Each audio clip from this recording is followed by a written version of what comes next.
Peace, love, and cheers. Take two on this video. A monetary-free society. It's been 2 days since I've made a video, so exciting that I was able to finally charge my phone to make one. I was juggling thoughts of what topic to run on, raw and uncuffed as I've been doing thus far. And one topic that definitely rang a bell that I started to think a bunch about is a non-monetary society. When you instantly, this topic is fun because topics that most people find absurd or impossible are the ones that I personally, as an intellectual free thinker, as I'm sure you are listening to this video, love to approach. Most people, when the majority of people are saying, well, obviously that can't work, I'm at the sidelines thinking, I'm skeptical. Simply because everyone thinks it can work or can't work, I'm skeptical. But the instant fear that comes with monetary free society, one trigger word, a word that breeds divisiveness and ignorance, because you could say the word and no one even really knows exactly, usually in the context of what it means. Globalism. And globalism with a digital currency, trying to, from there, take the control out of our hands. The fear of a monetary free society is that we as human beings can't trust that we wouldn't take advantage of it one way or the other.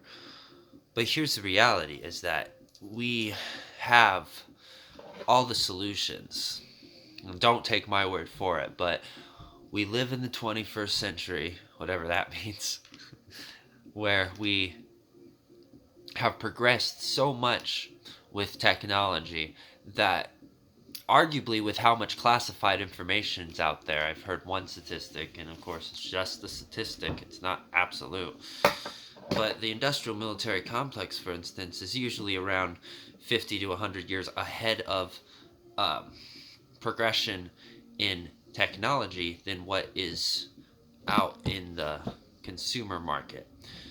In other words, technologies of many kinds are there that we don't even know are there because they're not applied in the mainstream. So when it comes to issues of our human impact on the planet, it can be well argued that the outrage comes from not being able to find solutions. On the contrary, the outrage comes from the solution existing but not being applied. And one major reason that most everyone can agree upon, as a good family friend, good old local in the community of Chico, uh, once said, he was a Vietnam vet, follow the money. It's the monetary enslavement that keeps us from using the solutions or applying them. Truly. Because here's the reality. It's either a monetary free society, in my opinion, or it's a society that at least restricts profit being that of pain and suffering in reckless disregard for the long-term consequences of actions due to the legal inboundment that these corporations granted personhood by the 14th Amendment have of succeeding profit over long-term ramifications. I know, this video is terribly raw. I'm Ram. What I'm getting at is, as that famous quote goes, and I'm subquoting it, it's not exact word from word, but it is no measure of health to be well adjusted in a society that's insane. And I think it's universal for all the people who think for themselves that our society is insane. So of course I'm not going to be well adjusted in the society, nor have I ever been well adjusted in the society. It comes back to innate truths that really we as sentient multidimensional beings having this human experience don't need to be taught to us. And these innate truths become the roots cause to all true education and education being lived and loved, which in its definition is wisdom. One of these innate truths that do not have to be taught to any of us is imagination and creativity, which in the Western world, in America particularly, I know since the mid 1800s, in the first wave of the Industrial Revolution, we have the same structure of a K through 12 education system that's predicated on indoctrination of working class and class complacency, indoctrination of being a factory worker, which, of course, in this information age, is absolutely obsolete, even if you bring all the outsourced jobs back into America. Technology has made most of the factory job work obsolete. So you still have plenty of people thinking, well, gee golly, what are we going to do with human existence if we're not spending all of our time working to pay off the cost of living? Because inevitably, if with the way we could apply technology, none of us have to. But because of our monetary system, you have what in Sociology 101 is called the conflict theory. Conflict runs the world, folks, and we're indoctrinated in this Western world to avoid the conflict at all costs. In many ways, it's a survival instinct, right? The ego-driven reptilian mechanism of the brain, if you will. But in this conflict theory, Sociology 101, one way to view the world is with our monetary society, we have a systematic regulation of haves and have-nots. It comes back to, it reminds me of a quote from either Plato or Aristotle, who once said, with excessive wealth, there will always be extreme poverty. And in our monetary system, if you look into the American culture, our ideals of inalienable rights and wealth and prosperity, it's been reduced to this redundancy of consumeristic, materialistic malaise of overconsumption, and that being mistaken for wealth and prosperity. Wealth and prosperity that is never fully reached. It's like that Rolling Stones song, I can't get no satisfaction. Oh, no. No, you can't. You're the ego. It's always me against the world, baby. More and more and more. And it also comes down to the issue that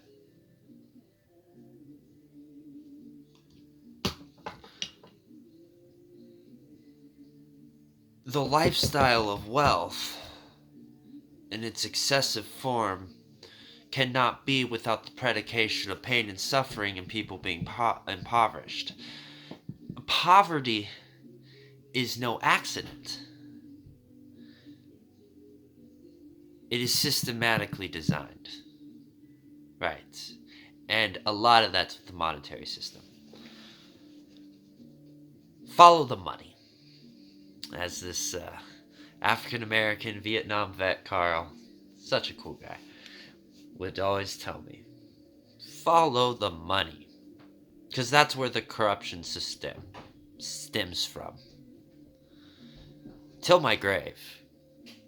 And from the time I was 7, which is now coming up to 20 years, I will always say that as long as we have a society where trauma, through pain and suffering. War, for instance, is the most profitable way to wreak wealth and prosperity. Then we won't evolve. That's beyond barbaric.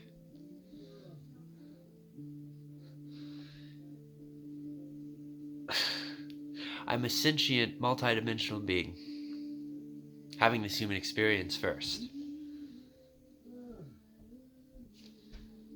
And then I'm an American. And then I'm whatever party affiliation. I'm not even that.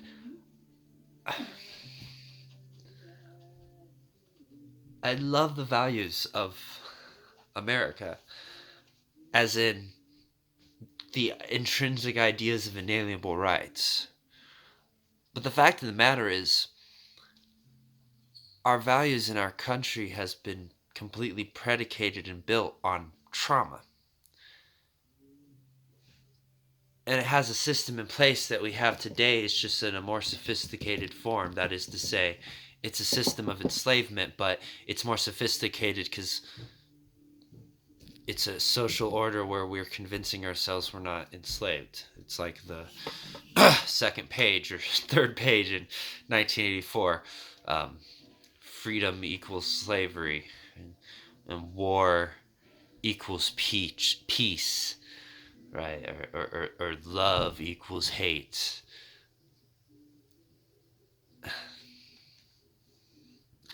Don't take my word for it, please. It's almost impossible to. You have to look at the information yourself to really know it. But all solutions are out there. We have the technology to clean the oceans. We have the technology to actually feed everyone. And yes, we're overpopulated as far as the world is concerned, but we are not overpopulated as far as the earth, Mother Earth, is concerned. We're living in a way that detaches ourselves from our own, yes, inalienable rights by severing ourselves with the spirit. In other words, we're not living the way that we're supposed to. And that's another thing that you don't have to be taught when you're young. You just know it.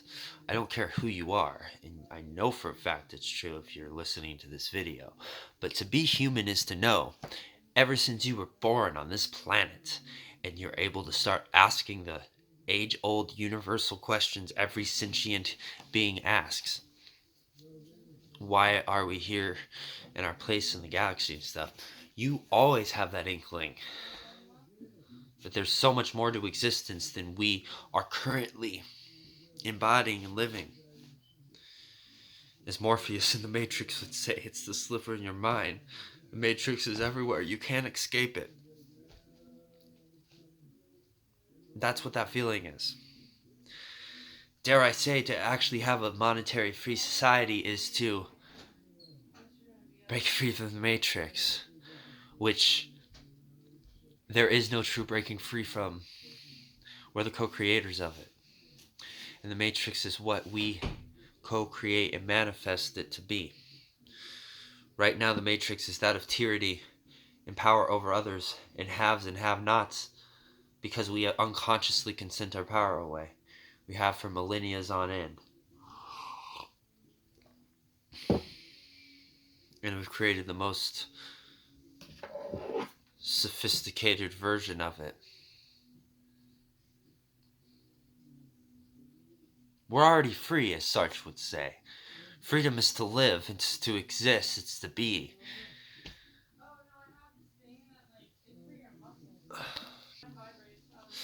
But Sartre wouldn't separate freedom from responsibility. To Jean-Paul Sartre, a popular French existentialist, freedom and responsibility went hand in hand. And as shout out to Ralph from Infinite Waters would say, break down the words responsibility and you have respond to ability. The ability that we can collectively respond to we know the potential is more than we currently conceive it. This kind of goes back to another video that I'll have uploaded. I haven't uploaded videos this whole year. Um, talking about... Well, I'm talking about Joseph Campbell in his book Hero of a Thousand Faces, where he pretty much talks about how there's a universal thread of duality that exists in all myths and fables and stories that are told. It's a formula that exists in all stories told by human beings, and he puts it in this term called the cycle, a cycle of the hero. And every single character, every single individual having the human experience is a hero from their own unique point of view. And in any story told where you have a main character, they're the hero because you see through their lenses, through their perspective and eyes. A place where they start, where the hero is prepped, is ready to go on this journey or expedition or something that's happening because of conflict, something that has to get resolved. And it's this person that has to respond to their abilities and go pursue forth. And when they're out there pursuing, there becomes a point where the hero in every story has allies and has tools equipped. And these tools are tangible tools, but they're also not. They could also be riddles, or they could be metaphorical tools or spiritual tools. At any rate, things to help them along their conquest and journey. Conquest. So colonialism, it wraps around. And so during their journey at one point too, they almost fail, or they do fail to a certain extent, and almost get defeated by the obstacle or the enemy that they are facing head forth. But they overcome. And when they overcome, they have the epiphanal aha moment where they actually have much more capability than they previously thought. The potential and power they have unlocks what true freedom is within them, because they grow and they recognize, as we all have to remember and recognize, the only limitations we have are that which we put in front of ourselves. And the most fierce limitations to unindoctrinate in ourselves is that which everyone collectively consents to. That's why I don't consent to saying I'm addicted to smoking tobacco. There's a physical dependency to smoking tobacco, but the word addiction takes on a vicious cycle of empowerment over the person. It becomes egoic in that way. I like what Terence McKenna said. We're all addicts. We can't not be. We're creatures that addict. Why? Because we're habitual creatures. With habits comes addictions. So it's all in how you define the word addiction and put it in context. But the way that society has predicated addiction, it once again takes the power out of the person and puts it into the substance, and then compartmentalizes substances to people. And there's a class side to that. There's a criminal element to that. And with that creates more disempowerment and franchising of power, because it's never really the substance. It's always the person. I'm going to call this philosophical rambling because it was about monetary free society, but now it's about addiction. Much love, y'all. Rough draft video. Very raw.